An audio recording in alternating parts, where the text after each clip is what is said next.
Guys, today share ko sa inyo ang dalawang magkaibang dessert at merienda. Pinaghalo ito. Tara, samahan niyo po ako sa aking munting kusina. At ayan, kailangan natin ng 1 cup of sweet rice. Iwawash natin ito for 3 times. Add a 3/4 cup of water. Bring it to the lowest heat. Takpan natin ito. And then kailangan din natin ng 1 1/4 cup of coconut milk. Then, a 1/4 cup of white sugar. Pinch of salt. 1 teaspoon of OB essence, mixed together, at saka na natin ito ilagay yung ating biko na luto na po, or sweet rice. So kapag nakakita na natin yung consistency na gusto natin, so that's the time we need to be stopped and turn off the oven. At dali-dali natin itong ilagay sa ating molders. So by the way guys, nakagawa ako ng 5 molders nito sa ganitong ingredients. And ito po yung banana leaves, malinis na po ito at pinadaanan ko na po ito sa apoy po. At so, let's go to make our flan ingredients. Kailangan natin ng medium na egg yolks, and then 1 can of evaporated milk, then vanilla.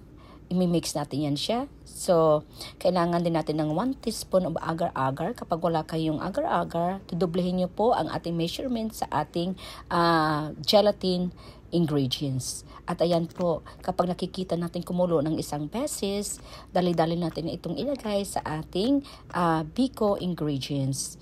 Ayan po, diba? Ita-transfer na natin ito at i-arrange natin ito. I highly suggest po ilagay natin ito for 2 hours. So magagawa naman tayo ng custard fillings. So kailangan natin ito ng 1 tablespoon of cornstarch, 1/2 cup of water mixed together. So kapag gagawa tayo ng ating custard filling, dahan-dahan lang po yung ating apoy. Kasi po kapag ipalakasan natin ito, masusunog po ito at masakit po itong dumidikit sa ating balat. Kasi napakainit po, tingnan nyo guys, diba? Ayan po, imimix natin yun siya dahan-dahan. Huwag po natin biglain. And then pagkatapos, ilalagay natin ito at i-arrange sa ating molders.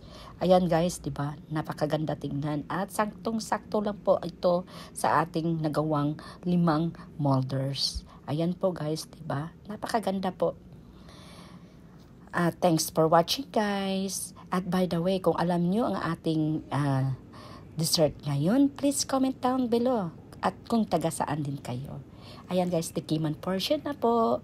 Don't forget to like and share. Wow. Bye-bye. Thanks for watching. See you next time.